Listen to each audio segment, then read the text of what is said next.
Ancient Greece consisted of numerous islands, peninsulas, and city-states scattered around the Aegean Sea.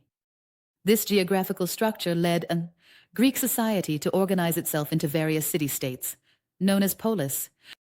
The mountainous regions formed natural boundaries, preventing the development of large centralized states, and as a result, Greek cities emerged as independent, self-sufficient entities. This independence allowed each polis to develop its own unique social and political structures. The Aegean Sea played an important role in the Greek world. Seafaring and trade established strong connections between the Greek city-states, fostering cultural interactions. Coastal cities like Miletus established links all across the Mediterranean, enabling not only the exchange of goods, but also the circulation of ideas. This contributed to the rapid spread of intellectual accumulation and the emergence of philosophers. One of the most distinctive features of Greek society was the diversity of the forms of government among the city-states. For example, while Athenian democracy allowed citizens to have a direct say in governance, a military oligarchy prevailed in Sparta. This diversity manifested itself not only in politics but also in ways of thinking. While Athens's democracy-based government allowed for open debates and the free expression of ideas, Sparta's strict military structure prioritized discipline and obedience. These differences enriched the intellectual world of Greece. Different forms of government, social arrangements, and religious beliefs led philosophers to reflect deeply on a variety of subjects. While Athens became the center of free thought, Sparta focused more on militarism and discipline. These two opposing poles played a significant role in the development of Greek philosophy. Greek religious beliefs had deeply permeated every aspect of society. The Greek gods were regarded as powerful beings who controlled every aspect of nature and human life. The gods were not just entities to be worshipped. They were also the protectors of social order and law. The most important among the gods was Zeus, the king of the heavens. However, Apollo, Athena, Poseidon, and others also held dominion over various realms. This mythological structure left a profound mark on the Greek way of thinking. Stories about the gods shaped how people perceived the world and life itself. However, this mythological way of thinking began to be challenged as philosophers started seeking more rational and logical explanations about the universe.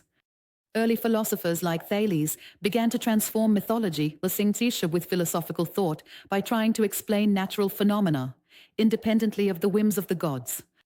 The Greek city-states had an economy that was largely based on agriculture.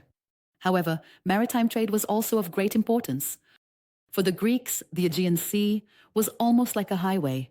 It allowed trade to develop between coastal cities. Products such as olive oil, wine, and ceramics were exported to all corners of the Mediterranean.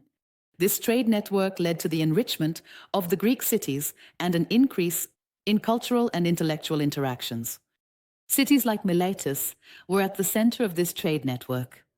Serving as a bridge between East and West, Miletus became a meeting point for ideas from different cultures. This cultural interaction contributed to the birth of philosophy in the Greek world. Different ways of thinking, technologies, and beliefs came together, allowing for an increase in intellectual accumulation and the emergence of new systems of thought. In the 6th century BCE, a man walking the streets of Miletus began to ask profound questions about the universe. What is the foundation of the universe? How does nature work? This man was Thales. Thales is regarded as the first philosopher of Western philosophy. His significance lies in his attempt to understand the universe through natural and rational methods, instead of mythological explanations. At the core of Thales's philosophy is the idea that the primary substance of the universe is water. Water is both the source of life and can be found in all three states in nature: solid, liquid, and gas. Thales' approach suggests that the diversity and change in the universe originate from a single source. While this idea laid the foundations of Western philosophy, it also marked the beginning of natural philosophy. Another striking claim of Thales is his view that everything is full of living beings.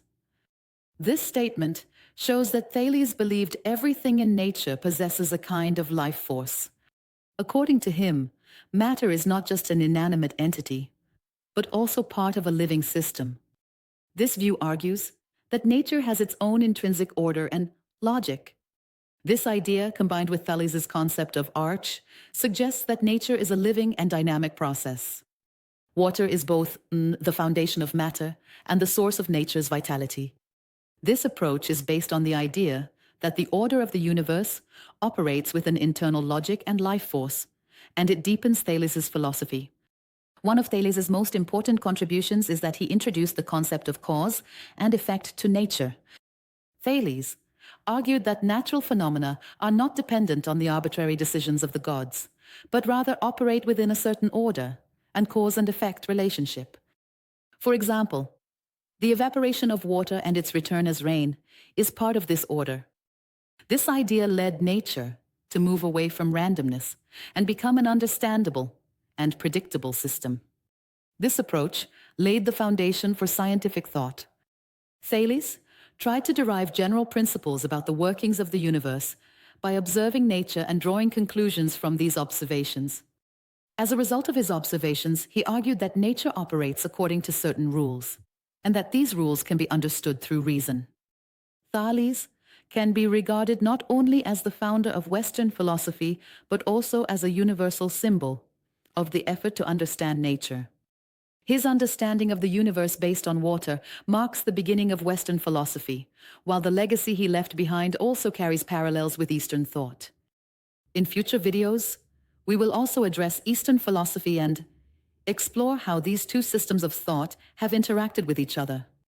In this video, we examine the social, political, and cultural structure of ancient Greece, addressing the emergence of Thales' philosophy and his contributions to Western philosophy.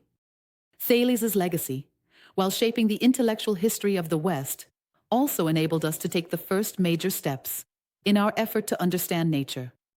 If you would like to join me on this philosophical journey, don't forget to subscribe to the channel and turn on the notification bell to stay updated on new videos. You can also contribute to these profound discussions by sharing your thoughts and questions in the comments. Until we meet in the next video, stay with reason and wisdom.